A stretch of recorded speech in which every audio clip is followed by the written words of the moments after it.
Well, I must say this is quite a lineup. Politicians everywhere, but there's the time of the year when it's all happening, and it's there's a big voting coming up June 14th. So that's why we've sort of interviewed a lot of these people. Right next we have Ron Quilang. Ron, how are you? I'm very good, thank you. Thank you for having me here. Absolutely. I'm looking at this card. You're Assembly District 21. That's correct. I'm running in Assembly District 21, which is around the corner in Henderson. Yes.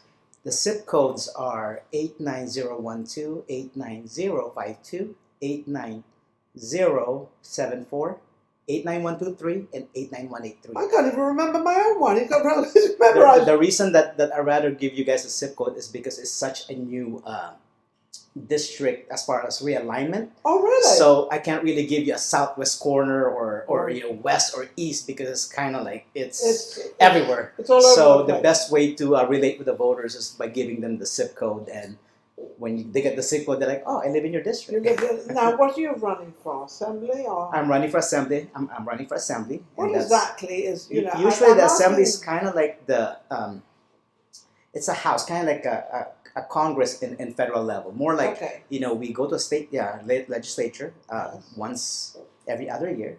Okay. We pass a bill. Okay. When bill's good, then it goes to Senate. Then the governor signs it. Okay, so you instigate the bill Correct. first? That's why it's very important for people to come out. To understand what it is. Absolutely, and to come out in the local elections, because technically it's like when we pass a law in Nevada, the law usually comes from the assembly, and people need to understand that in order the law to be passed, it has to go through those channels. Seems like a lot of channels in everything, the police department, running for whatever you're running for. There's a lot of different places, just talk about the Justice Department and everything else. It seems to be like elongated into all these different channels that most laymen, most people like myself don't know, because we've never had to go through it and we don't understand it. And actually what happens, everything starts on the assembly. Because once, let's say, we pass a law that can, let's just say something about family court, it has to come from the assembly. So everything that you want changed and you want... You go to the... You go to the assembly You go to the assembly, you write a bill, it goes to a committee, it passes the committee, now, we vote on it. And then it gets passed. And then, it gets passed, then it goes to the Senate, then the governor signs it, then now it's an NRS. See how it all works? So that's why it's very important for people to come out and vote. Can anybody write an idea or something they want changed or some idea they have? Any layman or anybody like myself, say I want to write something that I think should be law or I think should be changed. Absolutely. So I personally, I'm asking this question so you all out there understand what an assembly is and how it is and why it is. So then you write this and you take it to the assembly. Correct. Well, no, first we write the bill. You write the bill. We take it to the committee. Or to a committee. Yeah, because usually there's and committees. What is a committee? Committees usually it's like kind of like it's a different group of folks, which is like some of them are in state senate, some of them are assembly with both parties. Yes. And usually you kind of like they sit there, then you sponsor a bill. Yes. And then you gotta have a co-sponsor. And you will be the one that will be sponsoring the Correct. bill. Or it could be a senator, so what happens, like once you get it in there, then of course we hear a testimonial, like why is this bill gonna do, for us? Why did you go why are you running to be in the assembly? Because the reason I decided to run for assembly because in the last session, the Democratic parties they controlled so much of the House, practically everything, all the way down from executive all the way down, and there's 750 bills that the Republican, have written. And none of them didn't even make it to the voting. It just gets shut down. It just gets it even gets shut down in the committee before it gets anywhere. Before it even gets anywhere. And 750 bills that they wrote. None of them go anywhere. I hope you're all listening to this. I'm not going to repeat it all, but I think this is fascinating. Absolutely. So they don't get anywhere. They're shut out before they get there. So that's why the thing is, that's why we need people there that actually can go in there and really fight for it. if we believe that this law is, So this is between a Democratic and a Republican, correct? Correct. Usually, yeah. What happens, That's what it is. I correct. just want you to understand this between two parties. Because they mix you all on the committee. Yes. It just cannot be. But both parties, of course, can come up their own bill. Of course they can. Yeah, Anybody can come up with any bill. But it's a matter of, okay, well, we're going to get this bill, but the majority, we'll shut it down. Then you put another bill before it gets anywhere. So that's why us assemblymen or assemblywomen in the Republican Party, once we win, we have to be united. So that's why those bills can pass. And this is very hot on the tables at the moment. Mm-hmm. Vegas, Nevada have passed the law, I believe, marijuana. Yes. What's going on with it? I know that Do you want to know where's the money? Well, let me tell you something. And this is, I'm pretty sure you guys never heard in the news. No. When COVID happened, because they passed the marijuana, especially in Clark County, and our commissioner did that because, of course, that's why we can have money for the children. Everybody uses excuse for the children. Yes. So now, a lot of marijuana industry now is open. Yes. And since COVID happened, they're kind of fall behind on their state taxes. So now they feel that marijuana can bring in the taxes. And they couldn't pay it because they couldn't get the bailout money because they're not legal federally, not just like other businesses that can get a PPP loan or EIDL. Okay? Marijuana can't do that. Can't do that because they're not legal federally. They're not legal. So what happened is they went in there, and the reason I know because I actually in a Zoom meeting with a friend of mine because I'm trying to get he has a nonprofit and he just need to understand how the way the taxing work, right? Yes. So now there's a person there and they said that well, you know what, we can't pay that because we don't have the money. We don't have the money. So now they said, well, you know what about you wait a couple of months, and I believe the governor is going to pass an amnesty, so you guys are forgiven. That didn't get to the news. I think we're talking politics, I'm not sure. And the problem about it, not many people know that. Well, no, because the only reason that I know is because I'm there. You were there. And how many people were there in that Zoom meeting? Maybe like 4 of us, 5 of us? I know I wasn't there. That's for sure. So that's why, and the reason that I strongly believe when it comes to taxes, finance, and all this stuff, I'm an accountant by profession. Yes. And I've seen how the way, when I look at their business portfolio and I tell them that, you need to cut on this, you need to cut on that, or else you're not going to make it next year. So more like when I look at it, I'm kind of like, okay, so if I run my business this way, yes, I would have been bankrupt. But if I run it that way, I won't. Then we'll be, and the funny thing about it is Nevada has a lot of surplus because our mining alone and the casino taxes alone, you can actually send a kid to college for free because we have so much money. Did you hear that? Nevada. We're a big mining industry. The big mining industry, yes. We get our taxes there. That's actually number one, not casino. Our number one business in Nevada is mining. Number one business in... Oh, this is very, very interesting. And the reason I'm looking at this, because Vegas, Nevada, is not short of money. It's not short of taxes. We have plenty of money. We have, like what I said, when I did the math, and that's one of the things I want to bring up to the state legislature, by getting the mining taxes and the casino taxes alone, that's why we don't have a state tax here. Those are sufficient enough. Sufficient enough to take care. And you have surplus. Absolutely. So there should be no... Well, why don't they take care of our homeless, which we have a very large homeless absolutely. situation. It's 36% here in Las Vegas alone. Why are they not taken care of? Well, Ninon, first of all, we need to have a bill that passed that. Because you got to understand, the assembly also is just like Congress. They have to pass bills to fund things. Yes. So if they didn't pass anything to fund things, then where the money's going to go? So that's why this is, assembly and state assembly and state senate, it's very, very important. So should assembly be more open as to what's going on out here and what's happening? Because it seems like we've got a lot of undercover things going on that we don't even know about. Well, the thing about it is like, that's one of the things that I want to do. Well, first thing that I want to do is like, if once I get elected, I want to have some transparency where the money's going, because where is it going? It's everywhere. And I'm not gonna amend. I'm not gonna reform or change the state fund, but we can do some amendment to actually find out where is it going. I think that would be a very good idea, that we know where our money is going, since we're paying all the, well, not me personally, but everybody's paying taxes one way, somewhere. Well, actually, you pay some taxes too when you buy groceries, chewing gum, groceries, whatever you buy. You're always, there's taxes. There's a whole line of taxes actually. There's this and this and this and this and this. Yeah, just like that's why it's one of the things. And if you look at it, like even your utilities, there's taxes, additional fee. And yet utilities are going up, and everything's going up, and yet Nevada has a lot of money. And we have, and as a matter of fact, that that one of the, for instance, like the gas, we can lower the gas taxes. Well, why don't we?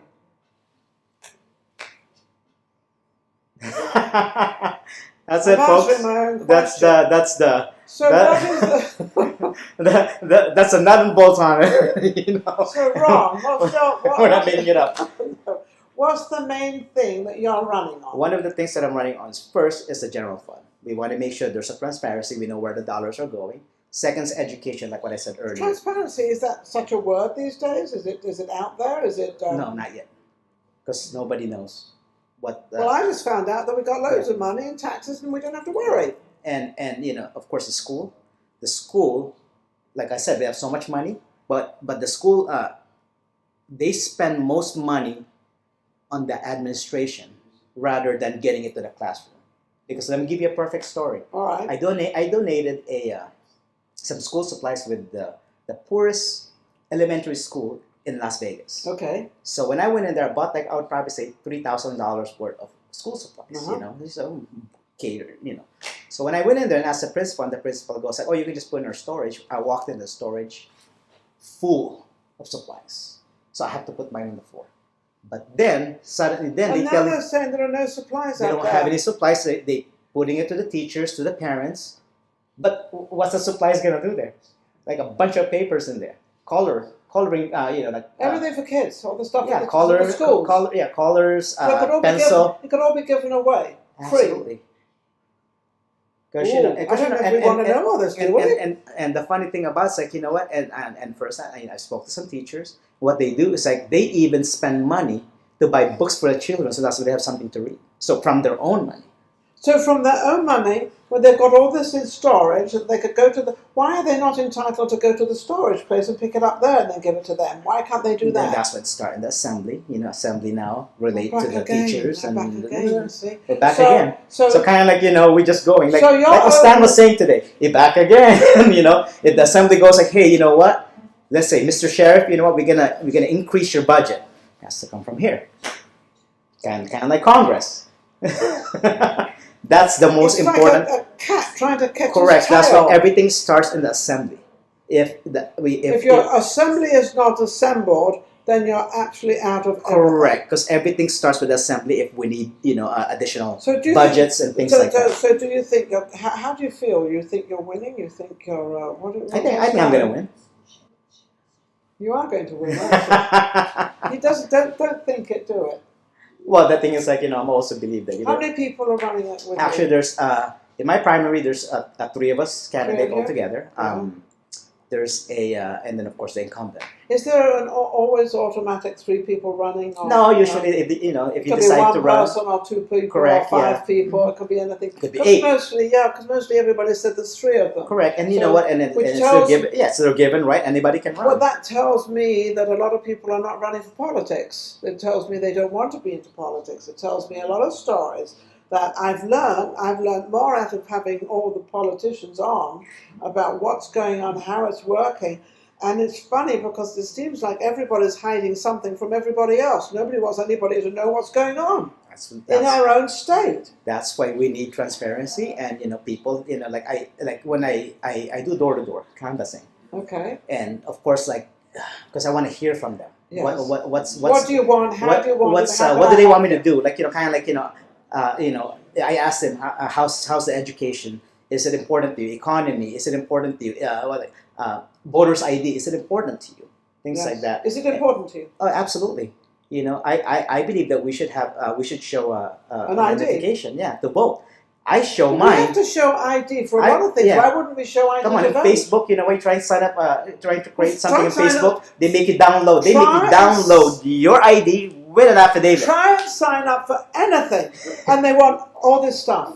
And even if it's the last 4 digits of your social security number, they need something. And we don't have to spend that much money. We can just put in our driver's license, kind of like an initial that you're registered to vote. That's all. That's all. It's already there. The only thing you need to do is so obviously you're not too keen on what's going on with voting. Oh, the universal mail-in ballot. I think it can invite a fraud. It can be abuse. So that's why I believe that it should be eliminated. Period. Why do so many people want to cheat the system and want to that sort of baffles me, because these are just people. And just people want to cheat all the time, and they want to put in, deaf people and these people. Why? I mean, just to win. And isn't that funny? The most powerful country in the world. This is the most powerful country in the world is going down the tubes. Am I saying it right? And one of I don't think I'm saying it wrong, because I'm watching, but I think people want to start realizing, whatever side you're on, whatever you're doing, start understanding what is going on with all of you, whether it doesn't matter what you are. And that's why it helps a lot when you do the canvassing and you talk to actually the constituents, because you kind of explain to them. Yes. Kind of like if you give them a law, like a bill, and even some lawyers will understand it. Like, you have to tell them what is it, Yes. Rather than you put it on some big word. You have to explain it on layman's terms. 10 hours. So they understand They put in 10 hours on that set. Well, what was the 10 hours? They don't do that anymore. So what is your main thing? I think I interrupted you. Your main thing you want to change? And those are those three things. Yeah. The main things I want to change, and I believe, like what I said, I'm very big. How old are you? I'm 45 years old. 45 years old. I'm asking all ages, and I'm asking for a reason. The reason I'm asking is I just want to see younger people coming in to run the country. And the reason I'm saying that is because with the technology and everything, the older people really don't know all about the internet and the technology and everything, only because they weren't brought up into it. You were brought up into the technology. Yeah, kind of same, Yeah, you got in the beginning. I got in the beginning with you. Yeah, but you got it. You got it. Yeah. You were there. Yeah, well, I wasn't. I wasn't there. I don't know, I know nothing about computers. And it's just a matter of, like, educating people, like, okay, this is the way. If you wanna, like, people have barcodes now. I remember I spoke to some, some gentleman that he goes like, I want to see your website, but how do I do that? How do you use this barcode? So I'm like, oh, well, you need to download that in your phone, and you take a picture, and it comes up my name. Oh my God, nobody taught me that. All right, see. So it's just that's the younger generation. It's just getting to the people. Education, like you and I. Yes. We always never stop learning. No. Like what you said, you're learning new things right now. Right now, all my interviews, I've learned more than I've learned so much in the interviews, and I hope all of you have learned that I'm not out for any party or anybody. I'm not out for any of that. I'm out to get the word out there of what we need to do to empower the United States of America, because that's where we live and that's who we are. We're United States of America citizens. And we need to buck up, come on, get out of that chair, old, young, indifferent, doesn't matter, and find out what is going on. Find out, what do you want? What do you want? What do you don't want? That's what you're going to find out. Absolutely. And we have all these people that are running for it. As you say, it's not easy. He's going door to door. You're doing your homework. You want to make changes. But you want to make changes for the better. Absolutely. Because, it's good for I have a 1-year-old, and a 3-year-old. And I want them to grow up to an America that I grew up with. You grew up with, absolutely. Were you born here in America? No, actually, I wasn't born here. I was naturalized. Born? I was born in the Philippines. You're Filipino. Filipino, you see? I always said I want more Filipinos on my show. You really get that. So now I have one. Isn't that great? Absolutely. And also, actually, my producer is also Filipino. Yeah. So maybe next week I'll come on and I'll be Filipino. Who knows what's going to happen? I don't know. Oh, strange things going to happen in the United States of America. Because don't forget, United States of America is a form of practically all countries in the world live in the United States of America. You can't say that about many countries, can Absolutely. you? You cannot. Absolutely. You cannot say that because we have so many different nationalities in America, and we go by all of them. And to live in America is, I'm English, as if you didn't know. How can anybody reach you? Well, you guys can check my website, which is www.ronq4u.com. Again, that's Ron with the FORU.com. My name is Ron Q Quilang, and my last name spelled capital QUILANG.